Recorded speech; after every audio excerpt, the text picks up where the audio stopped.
You think you deserve that money? That trust fund belongs to Tiffany now. She's better than you'll ever be." Janet's voice crackled through the phone like venom, each word slicing deeper than the last. I stared at the wall of my hotel room, gripping the desk to keep my hands from trembling. Outside, the Minneapolis skyline glittered with calm indifference. Inside, my stepmother had just declared war, and she didn't even know I'd already won. It wasn't always like this. There was a time brief distant when I thought I belonged, when I believed that if I studied hard, stayed quiet, kept the peace, they'd eventually see me. But the truth was, after my mother died, the light in our home went out, and someone else moved in to claim it. Her name was Janet Mitchell. My father married her just 2 years after we buried my mother. She brought with her a daughter, Tiffany, who was 13 at the time. I was 16, still reeling from the loss, still waking up some nights, expecting to hear Mom's voice in the kitchen, humming to herself while she poured her morning coffee. But instead, I got silence, and then I got Janet. Living with her was like breathing through gauze. Every step, every word felt like it could be held against me.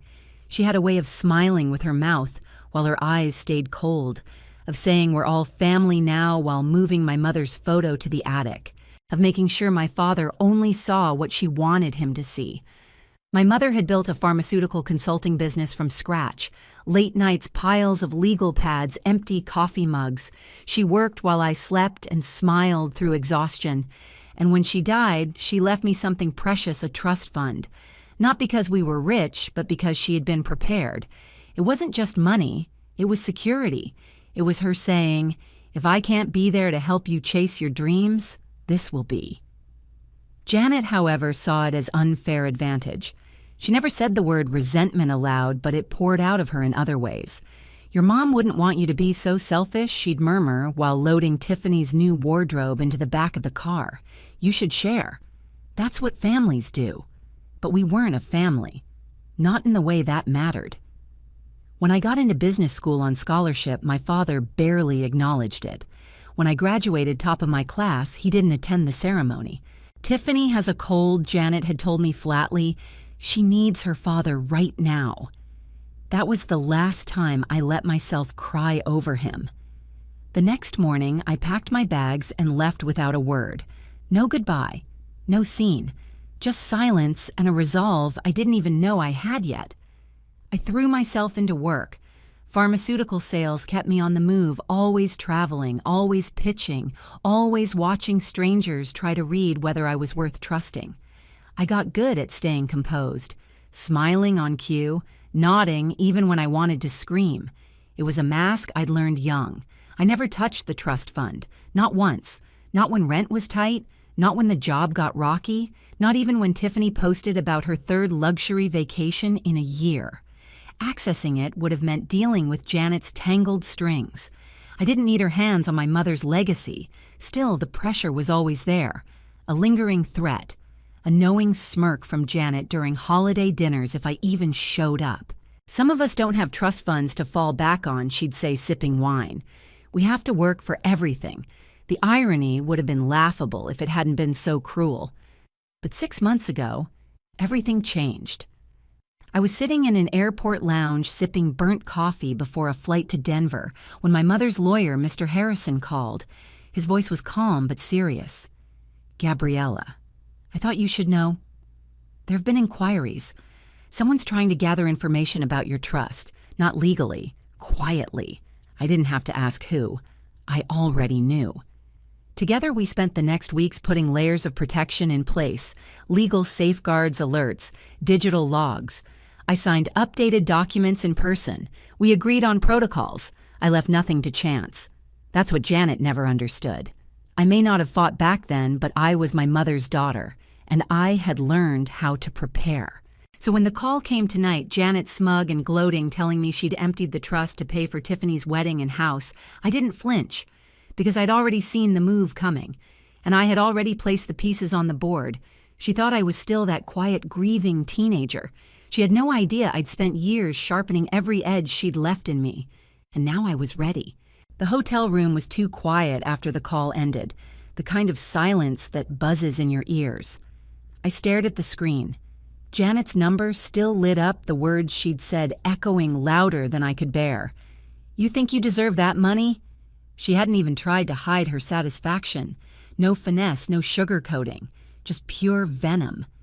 That smug little laugh at the end had been the final straw. Tiffany, her precious daughter, needed it more than I ever would. Because I was just wasting it on my meaningless career, I breathed slowly, eyes fixed on the skyline outside my 17th floor hotel window. Minneapolis was beautiful this time of year. Crisp air, amber trees, glass buildings glowing in soft sunset light. It should have been a calm evening. I should have been reviewing tomorrow's sales pitch, but instead my stepmother was declaring that my life's foundation, my mother's legacy, was no longer mine. My hand hovered over my phone again, and then I dialed. Mr. Harrison picked up on the second ring. His voice was warm, precise, and unshaken. "Gabriella, I was expecting your call." "She finally made her move," I said, keeping it short. "She claims she's transferred everything to Tiffany." "I received an alert from the bank this morning," he replied. "An attempted breach. Signature didn't match.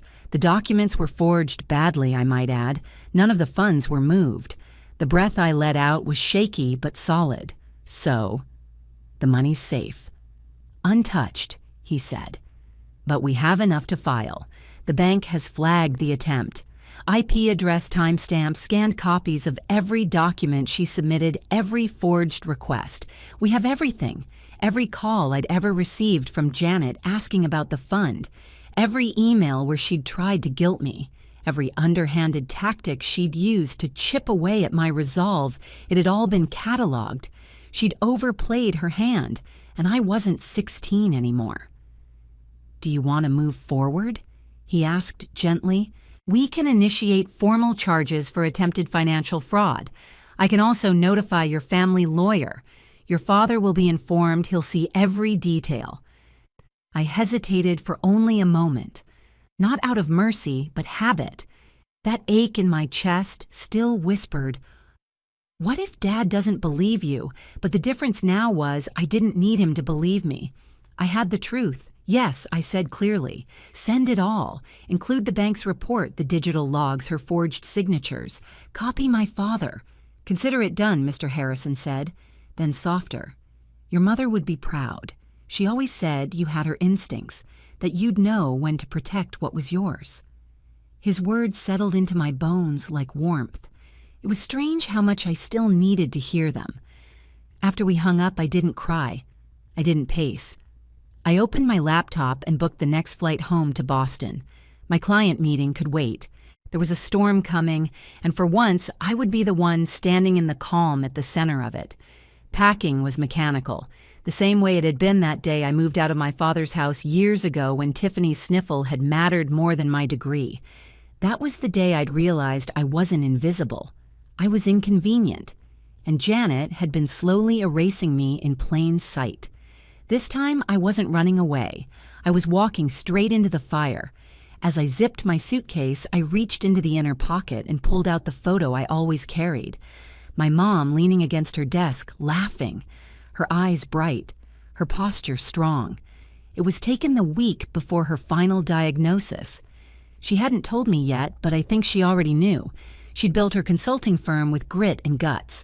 Her legacy wasn't just the money, it was how she earned it. How she refused to apologize for her ambition, even when people told her she should stay in her lane. Even when men in suits called her aggressive for demanding what she was worth. The trust fund had been her way of protecting me from the very kind of woman Janet turned out to be. And now I was going to finish what my mom started. At the airport, I walked through security like I was gliding. My steps didn't feel heavy. They felt inevitable. I spent the flight rereading the documents Mr. Harrison had forwarded, time-stamped attempts to access, the fund-flagged, mismatched IDs, emails sent from Janet's account under Tiffany's name, desperate, clumsy moves by someone who'd always assumed the rules didn't apply to her. There were records of calls she made to the bank manager pretending to be my guardian. I was 28. Janet had counted on me being passive. She had no idea I'd had the entire chessboard mapped out months ago. We touched down in Boston just after sunrise. The air was crisp, wet with dew.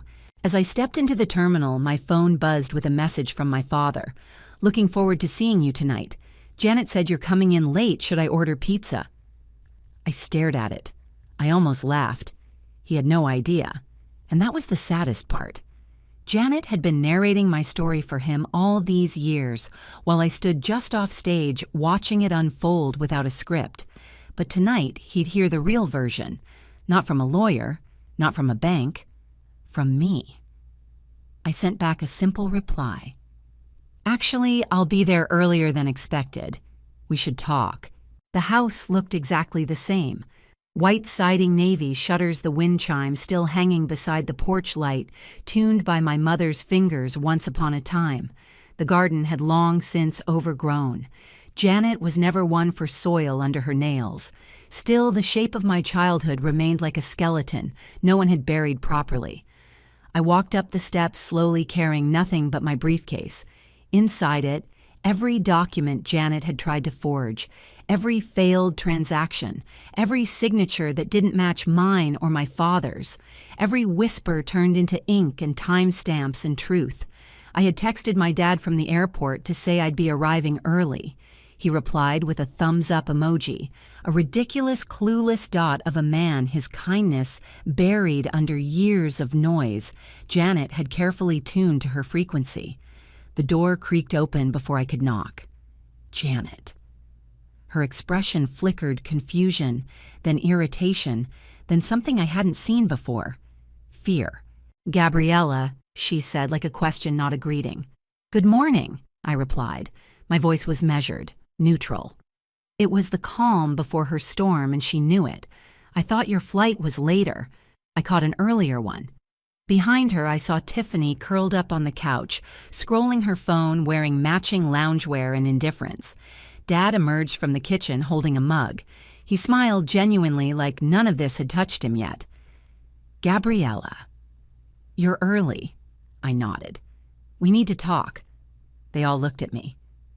I stepped into the living room and set my briefcase on the coffee table. Janet's arms crossed instinctively. Tiffany perked up, sensing drama. I clicked the brass latches open. Janet called me yesterday. I began looking at my father, not her. She told me she'd emptied my trust fund and given everything to Tiffany. She was pretty proud of it. His brow furrowed.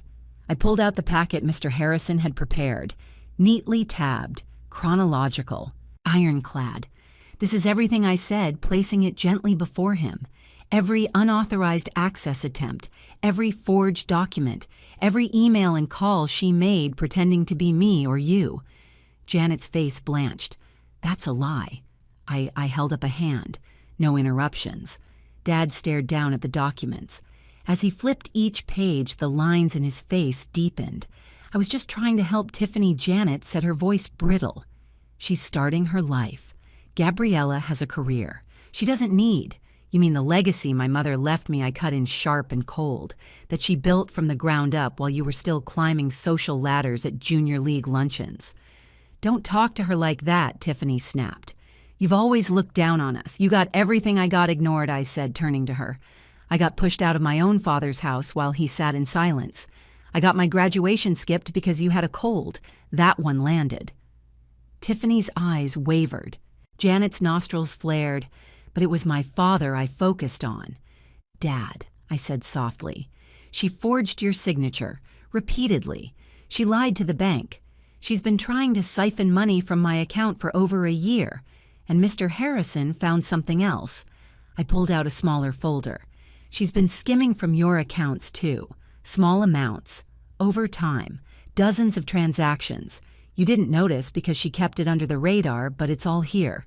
He looked like someone had punched him. "No," he whispered. "No, she wouldn't." Janet's voice was rising now. "This is insane." "You set me up. I protected what was mine," I said. "You made your choices. Now you live with them." Dad slowly set the documents down and stood. "Janet," he said quietly, "I want you out of this house. Tonight." Her jaw dropped. "You can't be serious." "I am," he said, voice trembling. "You lied to me. You tried to steal from my daughter. You forged my name." Tiffany stood up, panicking. "Wait, Dad, this is overreacting. Mom was just trying to what he said, turning to her. "To rob your sister, to rewrite history so she gets erased from our lives entirely." He turned to me. His eyes were glassy. "Gabriella?" I didn't know. I didn't know any of this. "I know," I said. "That's why I brought proof." Janet's shrill voice filled the room. "You planned this. You waited for me to slip so you could look like the perfect daughter." "No," I said, locking eyes with her. "You planned this. I just made sure I was ready." She made one last attempt at control. "You have no right. I've already filed the charges," I said, slipping my phone out and showing them the confirmation from Mr. Harrison. "The bank's fraud department is involved. You'll hear from the police soon." The room was so still I could hear the furnace hum. Tiffany looked at me differently now, less hate, more confusion. She realized something. This wasn't just me lashing out. This was years of silence, years of quiet, of survival. And now the truth was louder than anything Janet had ever whispered. The silence that followed felt like a lifetime. Janet's chest rose and fell as if she were trying to summon some final line, some twist of manipulation that would bend the room back in her favor. But it didn't come. The paper in my dad's hands said more than she ever could. It laid bare everything: her lies, her theft, her calculated war against a dead woman's legacy. "This is a mistake," Janet choked out finally. "We can talk about this, right? You don't want to tear this family apart." My father didn't move, didn't speak. He looked at the documents again, at the totals quietly drained from his account, the requests submitted in his name to access my trust fund, the timestamps matching hours he'd been at work or asleep. I think he said slowly, "You already did that." Tiffany's arms crossed as she hovered near the doorway, her voice quieter now. "So what, you're just going to throw us out over some money?" I turned to her, leveling my voice. "It's not about the money, Tiffany. It's about what that money represented. It was my mother's work, her foresight, her final gift to me. And Janet didn't just try to steal it. She tried to erase everything that made it matter. She was just trying to make things fair," Tiffany said, but her tone had lost its conviction. I looked at her for a long moment. "Did you know?" Her eyes darted. "No, not exactly. I mean, she always talked about how unfair it was, how you never helped, that you had a safety net and we didn't." Her voice cracked. She made it sound like you didn't even care. That old weight tightened in my chest. The years of being misunderstood, the years of being explained to others by someone else's bitterness. "You think I didn't care?" I said quietly. "I didn't touch that money for 12 years. Not once. I worked every job I could find. I slept on couches when rent got too high. I stayed out of your way. I didn't ask for anything." Tiffany swallowed hard. "I was 16 when Mom died, and instead of getting support, I got Janet. She moved her things into my mother's closet, took down our family photos, told me I was lucky to even be allowed to stay." My dad winced. I tried to believe we were a family. I continued. But it was always clear I was the ghost in this house, and Janet spent 12 years making sure I stayed that way. Janet stepped forward now, rage peeking through her carefully rehearsed expressions. "You ungrateful, I filed the report already," I said coldly. "Mr. Harrison is handling everything. The authorities will reach out to you." Dad turned to her slowly. "You need to leave Janet, both of you." "You'll regret this," she hissed. "No," he replied, voice flat. "I regret not seeing it sooner." Janet stormed off, stomping up the stairs to pack. Tiffany hesitated. She looked between me and Dad, uncertainty flickering behind her eyes. Then she followed. The door to her room clicked shut.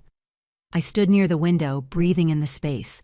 The furniture was the same, but something had shifted. I could feel it in the way the light moved across the floor, the way the house exhaled for the first time in years. Dad sat down on the couch and rubbed his face with both hands. "I really didn't know," he whispered. "I know. She told me you wanted nothing to do with us. that you'd taken your mother's money and left, that you were too proud to help, too selfish. She lied. I see that now. His hands trembled as he picked up one of the documents again.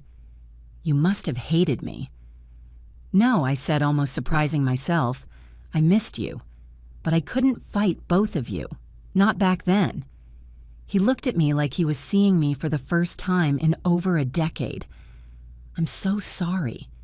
It was the only thing I'd ever needed to hear. That night, Janet left in a fury. Tiffany didn't speak to me. She walked past me with her suitcase, her face a mix of confusion and humiliation.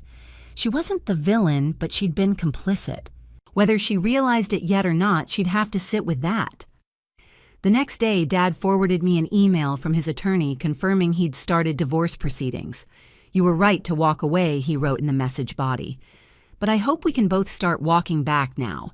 It would take time to rebuild, time and intention. But the fog that had clouded this house was lifting. For the first time in years, I felt like I could breathe. In the weeks that followed, the dust settled, but the echoes lingered. Janet tried to play the victim, of course. Her lawyer sent a tone-deaf letter accusing me of entrapment, calling the trust fund family property. But the bank's records told a different story. So did the forged signatures, the timestamps, the voice recordings of her calling under a fake name. Her story crumbled before it ever made it to a courtroom. Mr. Harrison handled the entire case with surgical precision. I didn't have to lift a finger beyond the initial report. Janet was charged with attempted fraud and financial exploitation. She accepted a plea deal to avoid jail time, but the court ordered restitution every cent in damages, plus legal fees. More importantly, she was banned from managing any financial accounts for the next 10 years. A fitting consequence for someone who thought she was entitled to rewrite legacies with a pen and a lie. Tiffany reached out to me in an email 2 weeks later. It wasn't long, but it wasn't cruel either. I didn't know she forged documents. I thought you just didn't want to help.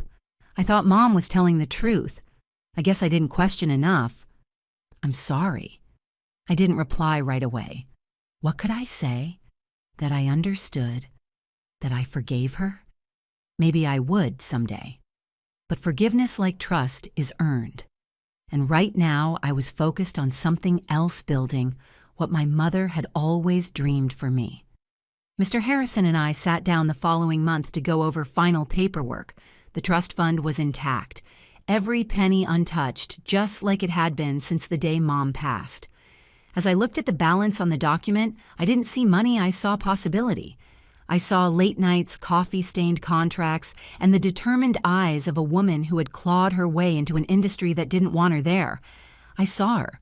I want to use it, I told Mr. Harrison, the way she wanted me to. He nodded. You're ready. And I was. That fall, I registered my own business, Mitchell Strategic Consulting, focused on helping pharmaceutical startups streamline operations, navigate compliance, and build with integrity everything my mom once did. I signed the first client 3 weeks later, then another. Within 6 months, I had an office, a team of 4, and a waiting list.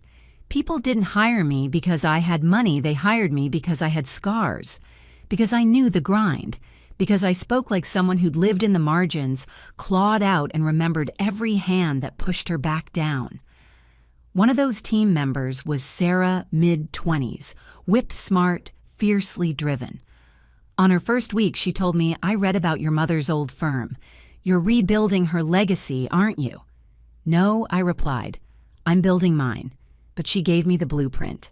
Meanwhile, my dad slowly re-entered my life, not just as a parent, but as a person. He started joining me for lunch at the office every Wednesday. At first, the conversations were stiff, filled with pauses and awkward apologies. But over time, they softened. He told me stories I'd never heard, how he and my mother met at a pharmaceutical trade show, how she once pitched $1 million idea while wearing a coffee-stained blouse, how she stayed up late drawing logos on napkins. She used to say you were like a diamond, he told me one afternoon. Pressure didn't crack you. It made you clearer. I smiled. She said that every time someone underestimated you. Sometimes we sat in the office's break room long after lunch, sipping coffee and going through old files he'd found in storage client pitches from my mom's first contracts notes, scribbled in the margins, even a few hand-drawn charts that mirrored the ones I'd made in school. I hadn't just reclaimed my mother's trust fund. I'd reclaimed her story, and finally, my place in it. 5 years have passed. Sometimes I sit in the corner office of my consulting firm now with branches in Boston, Chicago, and Seattle, and look out the window remembering the girl who once stood paralyzed in a hotel room, listening to a stepmother declare war over the phone. That version of me feels like someone else, someone quieter, more afraid, but I know she's still in here. I keep her close not because I owe her anything, but because she's the one who got me through it. Dad retired last year, but he still visits the office sometimes. He mentors the junior staff, especially the ones who remind him of me. He says it keeps him close to Mom. In some ways, I think it keeps him close to himself, too, to the man he forgot how to be when he was drowning in grief. There are no more photos of Janet in the house. Her presence has been scrubbed from the walls, the shelves, the spaces she once claimed as her own. My father converted my mother's old office into a reading room full of business books, photographs, and yellowed notebooks she'd scribbled ideas in. That space hums with her energy, like she never left. It was in that room not long ago that we found something I hadn't seen before. Tucked inside a worn copy of Built to Last was a folded letter addressed in my mother's delicate handwriting to Gabriella. It was dated just weeks before she passed. My dearest Gabriella, if you're reading this, it means I'm no longer with you, but I'm never far. I didn't just leave you money, I left you freedom. The freedom to build what you want, how you want, without permission or apology. You are smarter than they know. Stronger than even I sometimes remembered. Never let anyone dim that light in you. Trust yourself. I do. Love always, Mom. I read it once, twice, then again through blurry tears. Then I had it framed and placed above my desk. It hangs there now beside a photo of her and me laughing at her office desk, our faces lit by joy and exhaustion and mutual determination. That's who I come from. That's what I carry. Janet moved to Arizona, last I heard. Tiffany stayed in Boston. She still sends me the occasional birthday email. We're polite, distant. Not close, but not at war either. Maybe one day we'll say more. Maybe not. I've learned that some wounds fade while others become part of your shape. Not all broken things need mending. What matters is this: I didn't just survive what Janet did. I used it. I built something better, not out of spite, but out of intention. I reclaimed my mother's legacy and then shaped my own. My business doesn't just advise pharmaceutical firms. We mentor women entering the field. We fund scholarships in my mother's name. We run workshops for daughters who never got the guidance they needed from home. And every Wednesday, when Dad walks into my office with his coffee and his well-worn stories, I'm reminded that healing doesn't always come with fireworks. Sometimes it's just lunch, shared space, a second chance done right. Last week, while sorting through old paperwork, I found the original trust fund statement, the first one Mr. Harrison had shown me all those years ago. The balance hadn't mattered then. What mattered was what it represented: a mother's final act of love, protection. I placed it in a new folder labeled Legacy Initiated, because that's what this was. Not a story of revenge, a story of preparation and rise. And if there's anything I've learned, it's this. Sometimes the greatest strength isn't in striking back.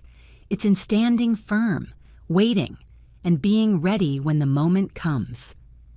Have you ever been forced to protect what's rightfully yours against the very people who were supposed to protect you?